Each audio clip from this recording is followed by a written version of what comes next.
And so we come back pretty much every day, and we come early in the morning every day, except Thursdays are like the one time we're like we kind of off. Our D-line coach, he's out in I think Raleigh recruiting right now. Is it Lindsay still? He left. Dude, see, I told you I'm bad. I'm That's telling you, crazy, I'm not calling bro. up the date. I'm not. No, Everybody's gone from when we were there. We're old, man. Who is it now? His name's. Dude, he had Rocker, Lindsay. The whole fucking thing. Yeah. Bro, you've had so many D-line coaches, haven't you? Who I is it have. now? How many D-line coaches have you had? So, well, I first started getting recruited by The white dude, right? yeah, what was his name? Oh, you know who I'm talking about? Oh I forgot his name. I was actually just talking about him earlier today, and then after that, I had Coach John Scott, and then Oh yeah, I forgot. about him. and then after that, I had Coach Rocker. Yeah. Then Coach Lindsay. Rocker. Now I'm with Coach T-Rob. Not the T-Rob y'all I was think about of, to though. say T-Rob was Not here. Travaris. Not Yeah. Travaris. But now I'm with Shouts out T-Rob. Travian Robertson. Great. I was going great to say, coach. okay, I've heard of him. Yeah, he's a great coach. That's sweet. How is it like adjusting to those different? I mean, that's what 4 different coaches. Yeah, I mean, honestly, like I feel like Coach T-Rob, it's like he is a kind of a mix of all those coaches a little bit, which is super cool because like with each coach, I can kind of pick something out. It was like, okay, like this was his main thing. This was his main thing. Coach T-Rob, and it's kind of like I'm like not saying it's just because he's my coach now, but it's kind of like a true mix of everything because he's played here. You know, he's coached a good bit. Now he's coaching here. So I remember when he got hired. I remember them saying that he used to play here. I remember seeing that. I feel like they put the graphic up of him. welcome when home. Yep. Yeah. That welcome home thing's been big for Beamer. I feel like that's been like a big thing, getting like old players, old coaches back into the staff. I mean, that's what he was. Can you even speak on it? Like, what do you think of the recruiting so far? I feel like it's improved from everything I've heard. I mean, I don't keep track too much on recruiting, but I know like when we have like these big guys coming in, like I know we got 2 O-linemen or maybe a couple more, but 2 specifically who are supposed to be really good. And I've met them a little bit, and they're huge. Really? So love to see that. You know, love to see linemen coming in. But these coaches they're hitting recruiting hard, and that's that's kind of needed how football's going these days. Recruiting is half a the job. lot. Yeah, it really is. It's half the job. Now that like NIL is a thing, I mean, I just saw a post today. Shedeur Sanders, $4.2 million. Arch Manning, 2.6. Arch Manning hasn't even touched a football field yet, and he's got $2.6 million. That's in all NIL. name and following on Instagram. Right? I feel like with NIL, a lot of it's almost just like any kind of other clout, like with TikTok or anything else. The more following you have, the more you can make off of ads, and you're a college football player. There you go. Do you have any NIL deals? Yeah, I have little things, and I'm with some foundations and stuff like that. But NIL, like kind of like you were just saying, it's a lot of just. It's not even. I mean, if you're playing well, you're obviously going to get there just because you're playing well. People are going to love you, stuff like that. But if your name holds weight, no matter how much you've played or not, companies want to find you. It's really because it's kind of like they're going to pay you, but you have to do something for them. And so if your IG's getting 100,000 views a week, that's just great for them as well. So, Bro, we saw a thing, and I don't know how real this is, but we saw where Snapchat gives people crystals for a certain amount of views that they get, and I saw where like Livy Dunn, other big, just TikTokers, famous people are making upwards of like, what was it, $50K a day? $100,000 a day from Snapchat. This dude like made a TikTok, I guess, who had been, on the smaller end, kind of an influencer, and he was like, let me break down why all these influencers use TikTok. And he was saying, he estimates from what he got from his Snapchat, he was estimating like the Livy Dunns and, people like that are $100,000 a day.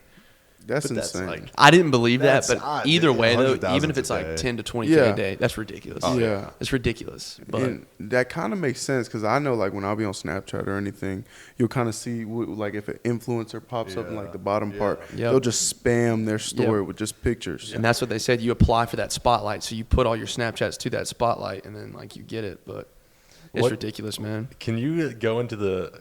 I feel like I've known you pretty well since Yeah. high school and all the way, up through playing with you for 4 years. How did you get the nickname Boogie?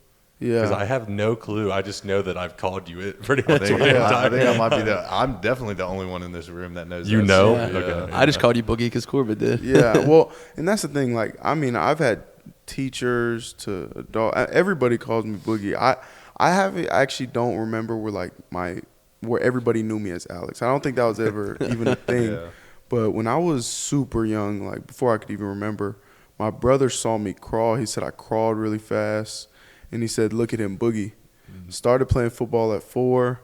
My mom said, "Go Boogie," and then the rest is history. That's all it's ever been. I feel like as nicknames go, like that's a pretty good one though. That is a pretty yeah. solid That's a nickname. great No, one. yeah, it's smooth. You know, it's easy Yeah. to remember. I've adopted it a lot.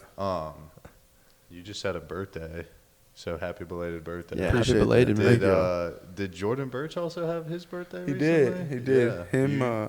It's crazy because Jordan and my mom share a birthday. Really? Yeah. That's wild. Yeah. Well, happy weird. birthday to Well, Miss appreciate Huntley that. as well. Yeah, yeah, Man, yeah. y'all are Birthday. man, y'all are great friends. I've seen just through social media and when he was here with you. How did all that transition from him transferring and having to deal with all that talk on Twitter? Like how did that affect you guys and just people talking to you about it? Yeah, that's one thing. Like for me and his relationship, I really don't think it wasn't anything. Honestly, Yeah. I mean, when Jordan first came here, or when I first met Jordan at sophomore year of high school, like we were always cool and getting recruited together kind of like helped us grow as friends. But it was never like the friendship really had nothing to do with football. We Yeah. didn't really talk about football too much. Like even when we was like late in the recruiting process, I'd send him a couple texts here and there trying to get him to come here. But it was never something where I was pressing on him just because, Yeah. I want him to do what's best for him. I want to see him make it as far as he can. So if that was the best decision for him, then that's what he should have You got done. to keep the friendship real. Yeah, and that's all it really was. Is when you have a friend like that, I just want him to go do his Yeah. best for him. Stay in touch and just wish each other well. Really. Yeah, big ups to him, man. Oregon's doing good. They got a great team. Dan Yeah. Lanning is the man. Yeah. I see what they're doing over there, man. It's crazy. They're a good team. I've seen them play a couple games, man. They are solid. He's doing Yeah. good too. Yeah, no, I'm proud of them, or not even them, honestly, but Jordan really. Yeah. Yeah, like I could honestly care less what Oregon does. Yeah, but Jordan, yeah. I hope he has a great year. For the recruiting process, because you just said it. I mean, I knew you were a USC guy like the whole way. Did you ever was it like when did you was it always just USC as soon as the offer comes, kind of like yes? Honestly, Or did it come down where it's like, dang, maybe some of these other schools are actually kind of cool? yeah, honestly, I mean, I was getting a good amount of love from a couple places. In South Carolina, they didn't really hit like I knew that was going to be the place for me. I knew that was going to be home until the end of my junior year. But all the way up until then, I was truly torn. I was always leaning a little bit towards South Carolina, but I really didn't know. And so What was it between? What were you thinking? What were the other ones Was that it were Georgia? piquing interest? It's a done deal now. Yeah, yeah. I mean, I was with you in high school. I remember I was about to when- say, yeah. I mean, Corbett was there for a good bit, but yeah, Georgia was super heavy on my list. That was a really big place. Just I had a good connection with those coaches. It's a great school, but at the end of the day, like it just came. This place felt like home. The people, the environment, and so that's what it came down to. But there were a couple schools where I was seriously considering, but yeah, it was an interesting process for How sure. much does like the relationship to a coach recruiting you mean compared to just like the school or the atmosphere? I feel like recruits more now at least are attached to the coach. How do you think about that? I mean, I think for me personally, a lot of it was coach as well. I mean, me and Coach Muschamp, me and Coach John Scott, we had a great relationship, both of them, and so everybody always told you, do not commit to a coach, commit to the school, Yeah. commit to the place, commit to everything like that. But when you're, a high schooler, you're talking to people every day and getting love from people, it's hard to not make that connection with the coach. Yeah, and, for sure. So it's hard not to do that, and it's hard to actually just commit to the school. And so, I know kids shouldn't do that, but I understand if they do. But, yeah, I would definitely say just all the coaching changes I've had, commit to the school and whatnot. But I also understand it's That's hard. a big commitment to the South Carolina though. Seeing you still stay here through all that, that's crazy. That's a lot of commitment, especially through the all the crazy things that happened through the coaching change. It's like there was so much hatred within the program and so much just beef within the fans, and it was like they wanted Champ out so bad. But when we were here with Champ here, it was like everybody, like all the players loved him. Yeah. Everybody loved Champ, Yeah. no matter how bad we might have played. It was like that was our guy, and like I even felt that way. Like I would even have like parents and family like, oh, he needs to go, and it's like that's my coach. Like you just had that relationship with them. So I know that's a big commitment to you staying through all that, especially to South Carolina. I know the fans got to appreciate that. Yeah, I mean. I love the place, I love the people. There's great people here, and it's funny you say that too, just about the Muschamp thing, just because there were so many times during that whole process, people were trying to get me to say something bad about him, and it's like I can't because he's a great dude, great coach, So it was a crazy time. A lot of dudes just peacing out, going their own ways, and so Oh my God. Yeah, I've always said it about Muschamp too. It's like I had my time with football, and I've got some crazy, Muschamp moments. But as a guy, just one-on-one, like super respectful guy, just really down to earth. Actually cared about his players. I always enjoyed Muschamp just as a man. The weirdest thing with that too is like it goes to like committing to the school, not the coach. But like you think about it, like when people say that stuff, once again you think about that staff just because like that's the staff we started with. But it's like. How hard they're working because you see it, and like how long they're there. So when people are like coming at them for that, it's like a weird thing where it's like, how can I even say remotely anything bad? Like this guy, we know what he's doing. It's not like he's just over here like not caring. He's like, all right, we got a game on Saturday. He's here for practice and dips. Like it's a weird thing. I mean, Boogie, can you talk just like the preparation that goes into just one game? I mean, I could sit here and say my spiel, but like you're the one doing it, and you're actually playing a ton of you're a starter. So at the end of the day, like you're really doing that preparation. I mean, what is that even like a week? Like, let's go to like a UNC or a whatever the first two couple games were like one of those prep weeks. Like, how much goes into that? How about we do Mississippi State? Okay. SEC defensive lineman of the Hell league. yeah. Okay. Hell yeah. Mississippi State. Well, you were feeling good that week. I was. Yeah. It was a good week. It was a great week, but Sunday. I mean, it starts Sunday, like literally the day after the game. A lot of people don't know that. A lot of people don't know that They the day after don't. the game, you are back in this MF. Practicing. Yes, Yeah, practicing. lifting and pads, practicing. You get lucky if you get shells. And so it's one of those things where it starts that Sunday, do some corrections and whatnot before of the previous game, but we start kind of thinking about the next week. We try to just do mainly corrections, get moving, have a little practice going, but Sunday happens. Monday, get an off day. I think that was the same. Yep. Yeah. That was the same when y'all were there. So Off Monday, day. yeah. But Monday is really just meetings, recovery, all that. Yep. And then Tuesday, hardest practice of the week, or Bloody Tuesday. You know how it goes. Is that what they call it? Yeah. So you got Tuesday, and still, I mean, morning starts off. You got meetings for probably about 2 hours. Then you go out there and practice. Then after that, it's recovery. Actually, it's recovery, meetings, practice, recovery, and then go to class. Come straight back here. Got another meeting. Do a little more recovery. And that day, I probably leave my house at about 6:15. I don't get back to my place around 8:39, and it's kind of the same Wednesday too. Honestly, I just like Wednesday. I feel like it's pretty similar. yeah, Wednesday is pretty much the same as Tuesday. I probably have like maybe an hour in between all that. Go back, chill, maybe do something like that, and then Thursday, lighter day. Just tune up. Still work day, but kind of a tune up day.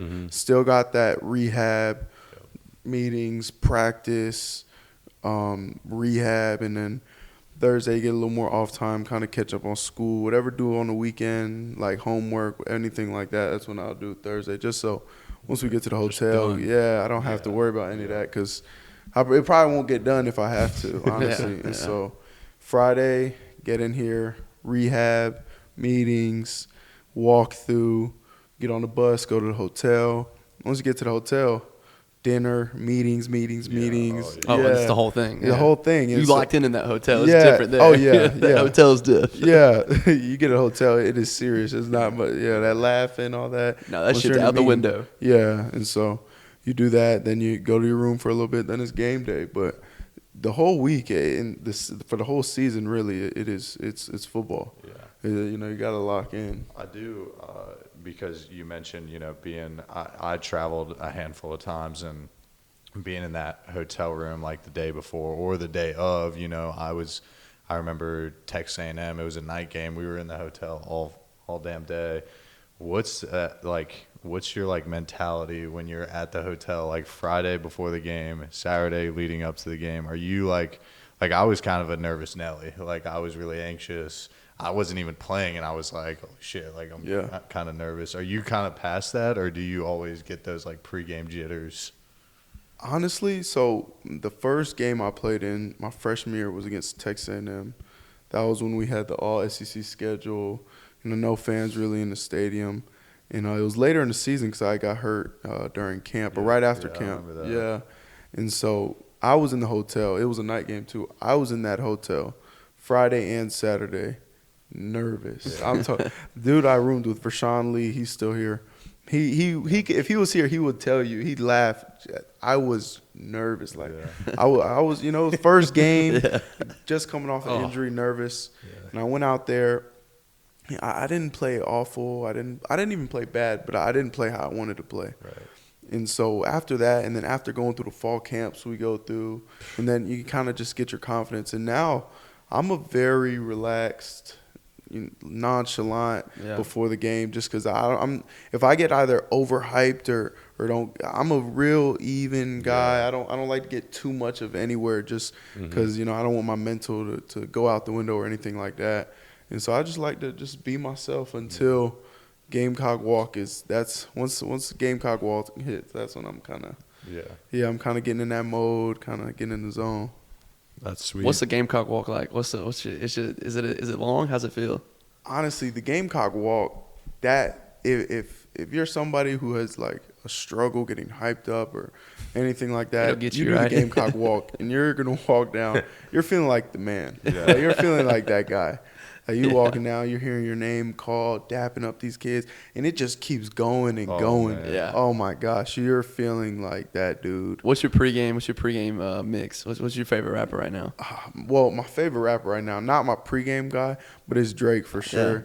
Gotta be Jersey, man. Yeah, I'll always be a Drake dude. But honestly, before the games, I'm big on Young Nudie, a little bit of Kodak, and then you got the old bops, like some of them like Chief Keef songs, stuff like that. Yeah. Gotta throw the old ones in. Social G Chamberlain's Herbo. gotta be a play, right? Yeah. Got all the throwbacks in there. But once that, honestly, the older I get, the less I really need that pregame mix playlist.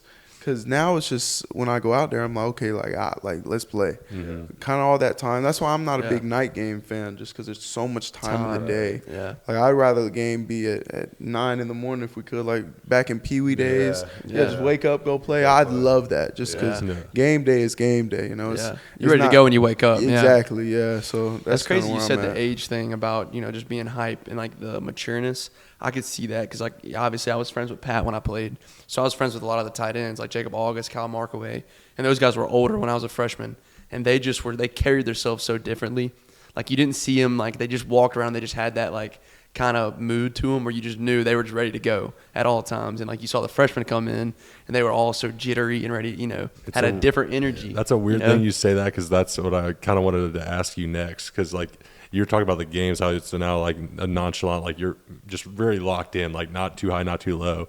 And I feel like that translates, like the biggest difference too is like, are you not just practicing the best you've practiced probably in your entire career, like this year? Because I'm like, once again, I'm not practicing much like in the starting group, but just like the composure I had going to practice, like freshman year, you're holy shit, it's practice. I can't screw up once. Nervous Sophomore year, every time. still kind of, you're trying to earn your reps, You know everything. and then like throwing injuries in there, then you're like even more nervous now. And so it's like a whole thing. But then that senior year, I watched Jacob August, Kyle Markaway, Casey Crosby, shout out to all them. I mean, they're I saw them. I'm like, how are these guys like enjoying practice? I'm like more scared than ever. And then I get there finally, and, all that years of experience. It's like, oh, the practice is kind of like fun. Like I'm aware of what's going on, the speed. Yeah. Obviously, tempos and everything are harder for younger guys. But like, who are the guys that you know, 2-part question goes, who are the guys that you saw freshman, sophomore year kind of going up? Like, dang, that's kind of a cool way to be. I can't wait to be like that. And then how is just this year practicing, like knowing how to practice? Yeah, I mean, when I got here, I was looking at Jabari Ellis, Kier Thomas, and honestly, even Zach Pickens. Zach was really only, I think, a grade above me, but he was always just, elevated higher. He was just on that level. Talk about a dude who's age. relaxed. Yeah. Zach was relaxed. Yeah. He was super calm, Yeah, man. super even guy. And so watching those guys freshman year, you're looking at them. Mainly KT and Jabari, they're at practice. They're having fun, joking around, but locking in when they need to. In my freshman year of practice, it was every single, thing. I'm wired. I'm like, oh my gosh, don't mess up, do this, that, and the third. And so now when I'm older, it's fun, It's that stress. Enjoyable. Yeah, it's enjoyable. Just because that stress is kind of gone because you know what you're gonna do. You know the plays. You know the playbook. All yourself. You're confident. And so I think my favorite thing about practicing now is I feel like my freshman year, it was just more of just okay, every practice I need to do just as best I can, do this, that, and the third. And it's still that now I try and do my best, but now the older I get, the more I can kind of work on very specific things, very little things, just because I have a lot of the other things down. Now I can kind of just fine tune. If it's, mid play, I can kind of work I'm going to do this. The next quality time. of the rep you can focus on more than exactly. just I got to do it as quick. Yeah, exactly. Freshman year, I was kind of just going. Yeah. Now I can kind of, I can still go, but mentally it's slowing down. I can do, so it's super different. That's It is sweet. super different. That's super important for the maturity of the game, I feel like. I mean, that's just like taking that next step to the NFL. That's why when I see these freshmen starting and stuff, especially in the SEC, and I'm like, super impressive. that's a dude. It's just like that. We have a lot of freshmen, in Oh, my playing God. too. Exactly. A It's lot. We have a crazy. young team. Exactly. It And is- it's only going to it's get, crazy. and that in the future is going to be awesome. Yeah, I know you wanna- it is. No, I just want to tip my hat off to you. I definitely want to get this in the podcast, but I mean, we went to high school for what, 3 years or so. Played both football and lacrosse together. I've seen you work. I know how humble you are and just how your work ethic just goes above and beyond. How did it feel to be named a captain this year? When I saw that, obviously I love watching you play and I love watching you do well. But when I see that C on your chest, I'm like, dude, that's fucking badass. That's awesome. I appreciate that. Yeah. I mean, it's one of those things that, it was an honor. Each week they kind of do the walkouts and whatnot, but just not even so much as just being named, but more just being able to do have an input on certain things and just kind of lead the right way, stuff a lot of which I learned at Hammond. When I went into Hammond, I wasn't a big leader kind of guy. I was kind of just more quiet, more to myself, kind of just grind on my own, do what I need to do, get out of there. And then even just looking up the guys I remember George, Brad, Kevin, even back then, it was such a culture there, and we had a lot of leaders, a lot of older dudes. So just learning little things like that, and then the older I got, just learn to be a leader, and then trying to take as much as I've learned and what I do know now to here and just offer that to younger guys or whoever needs it. It's it's a blessing to be able to do that, honestly. So no, that's sweet. And I mean,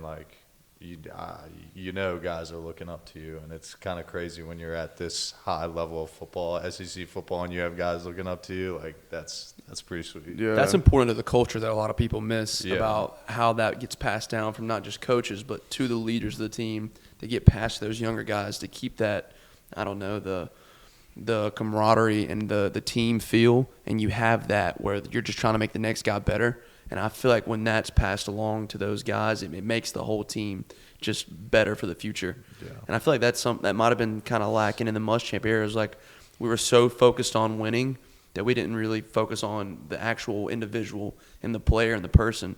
And I think that's Beamer. I feel like you can attest to that. You can kind of see it from the outside. How much is he involved in making the love with each other, within the team? Yeah, I mean, that's one of our core values is is trying to be the closest team, and then we have a lot of core values, and one of them is being the closest team in the nation. So that's something that he harps on, that he includes. He tries to make sure that no matter what it is, we stick together, stay a family. And so that with that, it's kind of hard not to help others, see these dudes as your brothers. And that's the way I see it. Like, one of the things with being a leader is trying to give guys the knowledge that you wish you had when they were their age, you know? Yeah. And so, because I remember there were certain times when I was a freshman where, like, it felt like I was like, man, it's me versus the world right now. Walking in the locker room early morning, sometimes it was just like you sitting around looking. You didn't know what to do. You just kind of had to get in where you fit in. And so I'm trying to be that guy sometimes where it's like, I'm gonna tell you before you even, have to figure it out yourself, just so it can kind of speed that process up even more. Yeah. So it's been interesting for sure. Yeah, that's sweet. Do you remember everything that I keep wanting to ask keeps getting mentioned, so it's nice. The pit, your freshman year. Oh yeah. Do you remember when we were in that together? Yeah. Oh yeah. Do you remember a short dude who was jacked that was the intern at the time? Do you remember his name? I can't. It's funny because I was thinking about that last week when we were like, I was like, we've been on you like, oh, we got to talk to Boogie. We got to talk to Boogie. And then just kept hardening it. So I was thinking about it last week. I'm thinking of like driving to work early in the morning again. And I'm like, fuck, man. Like, I remember going in the pit. Remember it was your my ankle. Yep. And I had a fucked up hamstring. And oh my God, I remember being in the pit with Boogie. It was like, back in that corner, we had like Belarus and like all the crazy. Bro, you just bringing up the pit brings back so many bad. I was just trying to memories, I guess stories. I mean, I kind of just said the story, but just to remember how crazy that was. I just wanted to be like, dude, that was insane. Doing that was like, what the fuck? It's funny because I almost actually did.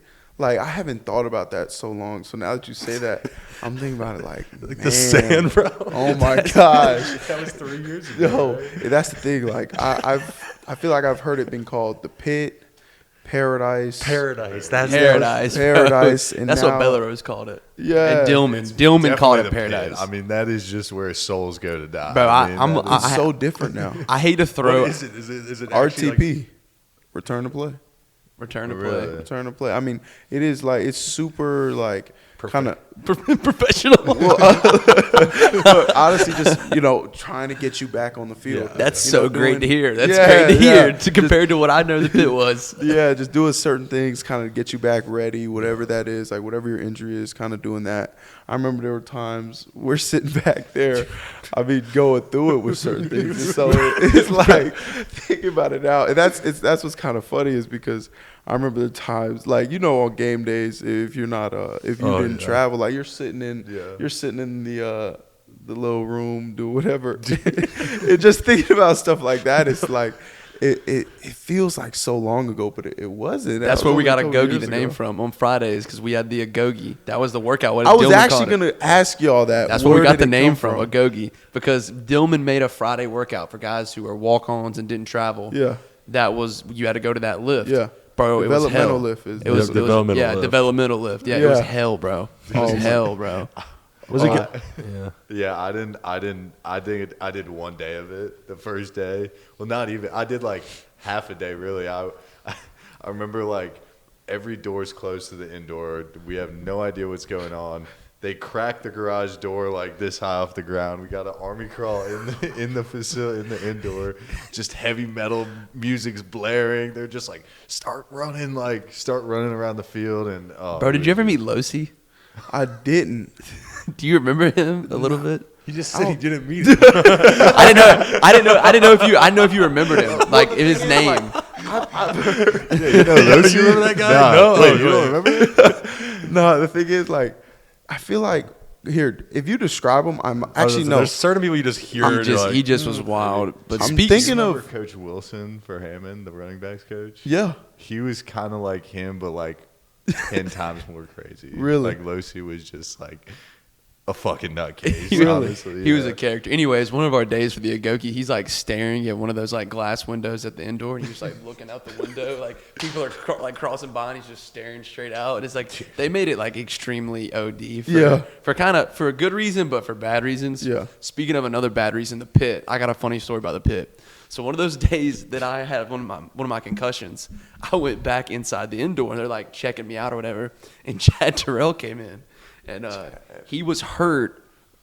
He was working out in the pit and got hurt in the pit because they were doing so much shit. Like he was like crawling in the sand or something. Yeah. He had a hurt hamstring. He's like, yeah, I think I re-injured my hamstring from the pit. Chad has been through it. A And he lot, was actually bro. just over here, I think like 2 weeks ago or something like that in the training room. But we, Coach Day, the developmental lifts, I don't know how they are this year, but last year, oh, it kind of sounds like how you guys were describing it. Like we'd be sitting out by the balcony because we do like our workouts all over this whole area. Really? Like there's this one awful workout that's right out here in the grass. You guys go out here. Dang. Oh, we go Really? everywhere. I was gonna say, You Coach know- Day did do the more like fundamental movement. Would it be like you're moving, right? Like are Yeah. you doing like it's movement based? I guess it's not like you're just like bench Lifting press, weights, bench press, yeah, bench yeah. press. Yeah, so like the dirt lot back there. If you take this Yeah, road, there's yeah. a dirt lot. Yeah. So this is just a little side note. We have a thing called Grit Night, like kind of like the hardest night of the year. Yeah. So they brought in like little scoopers. I forgot what the Excavator. yeah, like an excavator kind of thing. Put in full water buckets, like 6 feet deep. Covered them back up with sand. Let it sit for like a week. And you had one partner randomly chosen on the team, and you had to dig it up with a pick and a shovel. At least y'all got a pick and a shovel. I thought you was about to say with your hands. I was about to like, that's wild. So we had Still, to dig that up.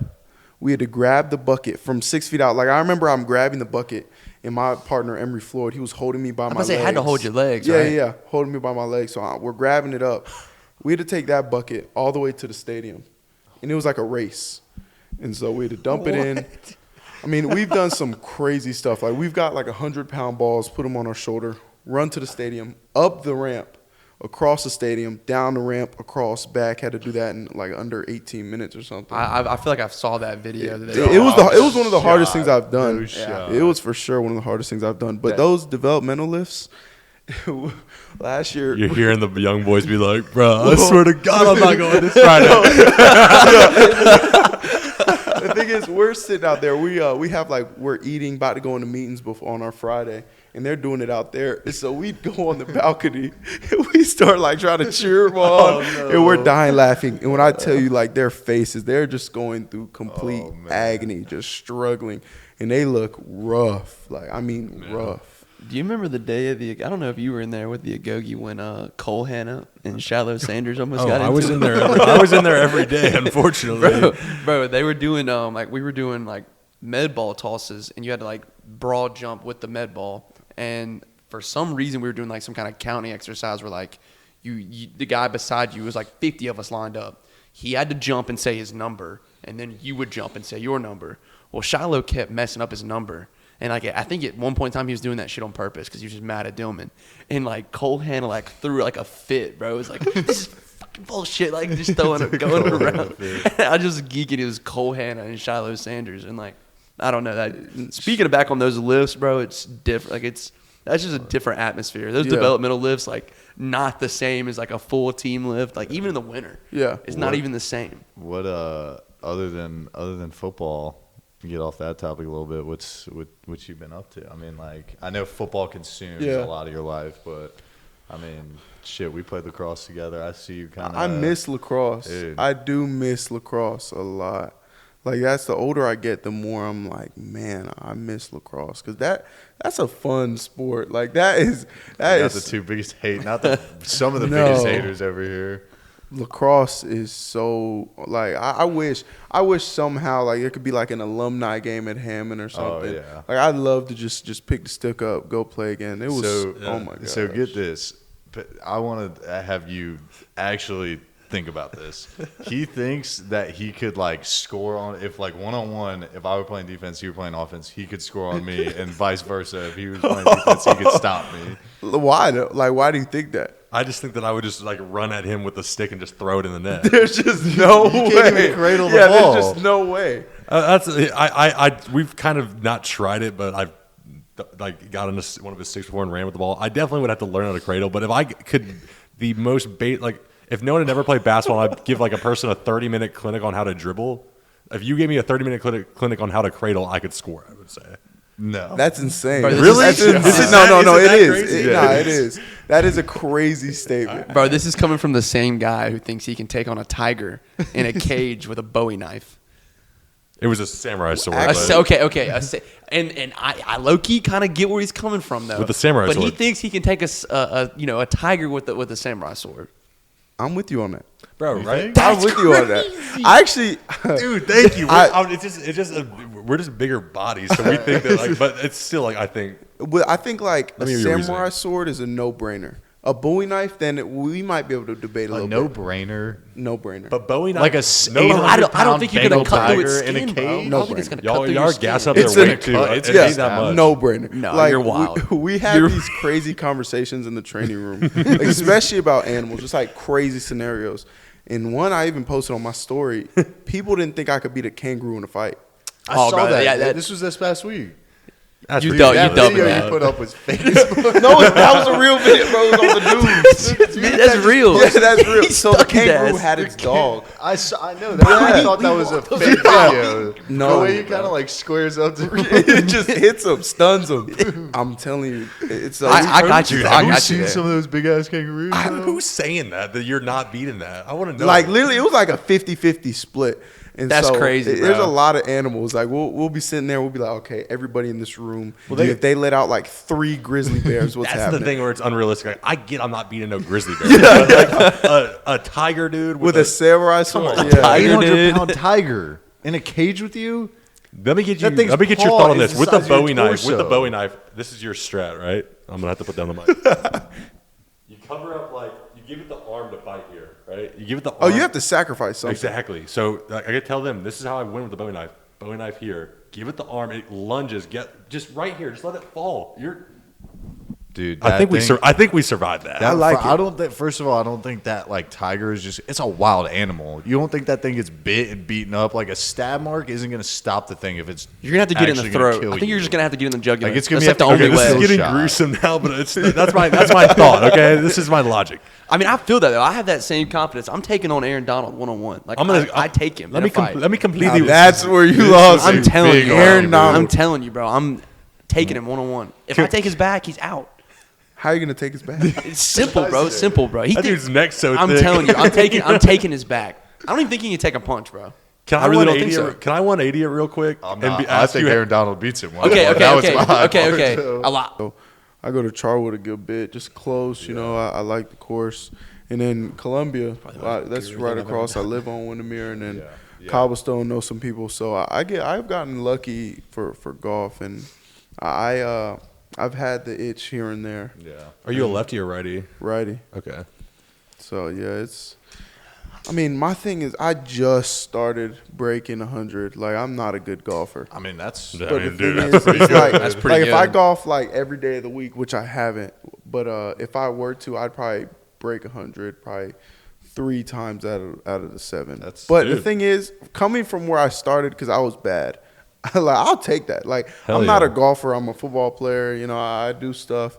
So if I can get playable, like I'm playable, I can go out there and have Yeah. fun. That's all I need. When you hit a right good now. shot, man, it feels good. Oh, it feels good. It feels better good, than getting man. a sack. No, close to it. Close to it. Close to See, it. I don't play anymore. So like me golfing is like this is the best thing I've ever done in my Yeah. life. Yeah, No, regardless of sports accomplishments. I wanted to ask, and talking about Kristen, what a great person.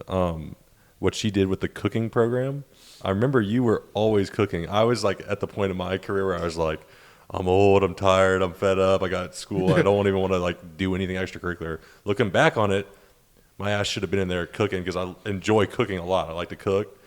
Obviously, cook with the boys. There's nothing much better. I know you were in there. I remember you in there. Yeah. you were whipping it up, steaks, And that's- doing everything. What's your favorite thing to cook, and what is your little methodology behind it? Yeah, well, honestly, before I even say that, that is crazy you say that, because that's kind of where I'm at right now. Is like, started off, man, I'm loving it. Like, I'm in there trying to learn and whatnot. And now I'm kind of getting to the point where it's like, man, I got class. So wait, this is like, I could go be do like, you know, I could go, you know, get in bed, take a little nap, and so I'm literally in that same, you know, little area you're in. But Well, like you said too, we were talking about the body. It's like, I'm sure, dude, you're like, Yeah, man, I'm gonna go ice my yeah, leg it's or like arm. I could figure out how to cook this cuisine for an hour, or I go get an hour nap. It's not a hard decision right now. I'm gonna go get that. That's nap. how I was when they did the cooking demos. I was like, nah, I'll just pick it up and then take it. Yeah, and so honestly, like where I'm at now, if and when I cook, just because we have so much, like y'all know, we get food so much. If we don't get food from here, we go to the Doty. If not from Doty, we get, you know, some money on our red card for groceries or just, you know, eat. We have so many resources. Yeah. But if I ever do cook, honestly, the first thing I'm gonna do is I'll probably just get up a steak, cut it up just so it cooks a lot faster. Just season it just a little bit, cook it up for a couple minutes, and then boom, that's just protein. And that's something like, if I ever like want to cook, that's just what I do, just because it's quick, protein, it's good, and that's all I need. What's your favorite sides when you eat a steak? Sides? Yeah. Man, me personally, give me some mashed potatoes. I would say loaded, but pretty much loaded without sour cream. I'm not a sour cream guy. Yeah. But I give me some mashed potatoes. Big don't like that. I'm a big sour. I've been good about it. I mean, I haven't had sour You've cream been in really a good. long time, but Really? I'm a sour. Bro, It's when we all lived you at 650, it was almost bad, gross. bro. Like Really? two to three tubs like in a month or No. more. I mean, I don't remember exactly how much, but yeah, I put sour cream on it a lot. Yeah. Even think about 650 like that. Do you remember it was like my senior year, me and Jordan, I think even like we yes. came over to 650 over to y'all's place. Yes. Like that's remember crazy. that. Time is flying. Dude, when we were freshmen, we were kind of off the hinges at 650. And I feel like all freshmen kind of are, just because, like, Yeah. you know, we're athletes, we're living, but it's our first year by ourselves. And you kinda don't get just much learning. time to have that fun. So when Yeah. you get it, you're just like And full it's on. like, 650 also is like, it's an enabler. I mean, an 18-year-old getting their own apartment that's that nice, I'm like, oh yeah. my God, I feel like Yeah. such a, you know, grown up or Yeah. whatever, such Yeah. the man. I'm looking at friends who are, shit, 650 was nicer than some of the houses I went to Yeah. at Yeah. USC, where Yeah. it's like, man, I lived a life. Yeah, 650 is one of the nicest places around. Yeah, Yeah. and so that is crazy, honestly. A lot of good memories at 650, man. Oh my god, We every time we pass that place, we're like, man, the six. That's, Yeah. everybody used to call it, man, going to the Six. it's six. so different now. Bro, Really? Oh, it is so different now. What's different about it? Well, they got RAs. What? Yeah, they do room checks Oh, here we and would've there, been like kicked 650 out. Oh, we room would've been checks. kicked out. They it's super strict. Like, you can't have candles, you can't have stuff like that. Is Like, that We what got the lucky, freshmen and man. sophomores We are got still lucky. saying? Yeah, but right now, yeah, but I think it's one of those things where it's considered on campus now, so it has to abide by those on campus rooms. It Okay. kind of reminds me of just like a freshman dorm, a like a normal true, dorm, like an yeah. actual like freshman dorm. So it is very different. Dang. Bro, our freshman year, when all the scholarship guys got their first checks at 650, they went all bought paintball guns. Yeah, I heard And- about this. Or Trey Smith told me about this. Bro, it got like real. Like it was, you were scared to go to class War without getting zone. shot. No, like they were getting like police were getting called to the 650 parking lot. I remember Dreek got the automatic. yeah. Bro, he got the automatic, and then like paintball was so big, we went to play at the end of the summer, and like dude, that was hilarious. It's crazy because we kind of had something like that, but so it started off with Nerf guns. Started off with Nerf guns, and then me and Jordan tried to one up it a little bit, and we got water guns. So water guns, and then water guns turned to airsoft guns. Yeah. And then this is when it ended. Is one day, one of the O-linemen bought one of those like pellet guns. oh, Like the CO2 pellet gun. CO2 Yeah. metal pellet. Metal. And the second we saw that, we were like, okay, this is going too far. We have to completely cut it. But yeah, we had a little Orbeez war going on for a little bit. I remember those things. look Little fun. rubber Like, pellets. Didn't they ban those things or something? Yeah, so yeah. So once we got the word like, yo, no like fake guns or anything, we no put guns it, in general. Yeah, like no, we don't even mess with Nerf guns anymore. But we put that to rest quick. But there were times where I mean, it was like you said, when you leave a building, even in buildings, but when you're walking out where you feel like you could get hit, your head is on a swivel. I mean, this is one of the craziest like stories I have so this was Ash Wednesday. Me and a couple guys, we were at church. We're walking out of church. Way to preface this story with the Ash Wednesday. No, well, yeah. We just get out of church, but we're walking out. And we get a text from one of our buddies who's like on our side. He was like, yo, they're after y'all. Watch out. We're walking out of church. And all we see is a car fly by. And it's all them with the Orbeez guns. And I'm telling you, we were running. Church? No, that's the craziest part. Like, this was fresh out of church. God, And it was like the chapel, brother. No, That's fucked it was like a up. night service, so like we couldn't see too much, and we just hear a car just skirt. Oh, Orbeez just let flying, and we're running all over Columbia. It was That's funny. At Yeah, a it church was on Ash crazy. Wednesday. That's That's like some T Grizzly live action. Yeah, What's it- GTA. Yeah. That's what it felt like. Yeah, we put that. This is to rest on somebody kinda else's quick. turf right now with some Orbeez. Yeah, Oh, shit, man, this has been a good ass Yeah. pod, man. Yeah, I it appreciate you has. like, getting us in here to the facility to definitely. record this, man. Yeah. This has been some good Thank content, y'all. some good, I think I'm hyped for the weekend, and I'm excited for everything you got going on, man. I hope the next level meets you well. And again, I appreciate you having us here. definitely appreciate y'all Appreciate boys, it. Hell man. yeah. This was fun. I appreciate Hell that, yeah. brother. Definitely. Thank you, bro. Oh. Definitely.